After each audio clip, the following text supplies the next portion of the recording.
دا د کڅو کلی دی او دا د شمشوبو غاړه ده دا او دې نقل او بیا هغه د مورګه ده د مورګې نقل او ختیرا دی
دا د کڅو کلی دکان دی ماشاءالله هر قسم خوراکي توکي پیدا کوي ان شاء الله.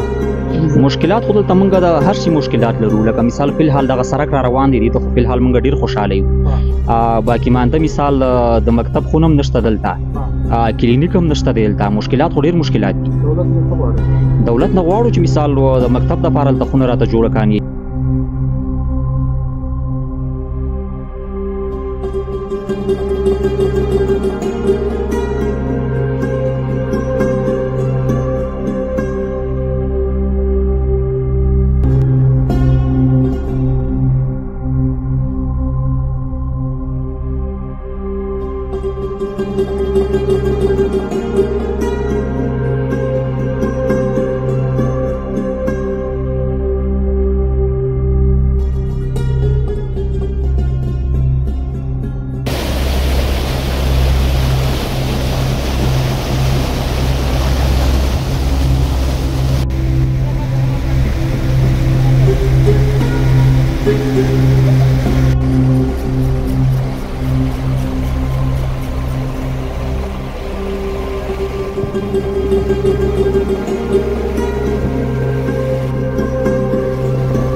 د کڅو کلی چې د سپین غر سره نږدې پروت دی، موږ نن دلته چکر ته راغلو. دا د کڅو سیمه ده، ډېر وخت بعد راغلو، نوم مې اورېدلی خو نه و راغلي. دا د کڅو کلی دی او دا د شمشودو غاړه ده دا، او دې ناپلو بیا هغه د مورګه ده، د مورګې ناپلو د ختیرا دی. کڅو ته سړک راغلی خو غواګۍ او جیګ ګاډي راتلی چې تاسو هم چکر ته رسئ.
ګرانو وطنوالو، الله دې وکړي چې روغ جوړ یاست.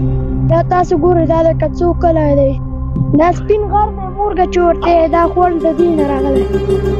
هر کله رانیسئ خو ټیټ موټرو کې مه راځئ، جیګو کې راسئ، بیا به چې ټیټو کې راسئ هغې مخ نه تاوان دې مخ نه بیا به تلی نه سئ.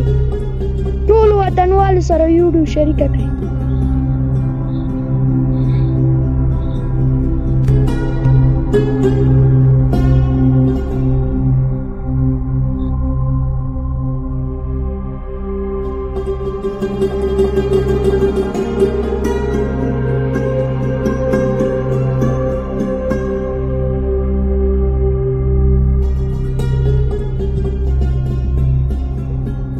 لاس کې مې کڅو ساحې ته راغلو، تاسو ګورئ ښکلې ساحه ده او ښایسته اوبه دي، پاکه هوا ده او ښه یخ موسم دی. دې ته چکر ته راسئ او خوند ترې واخلئ.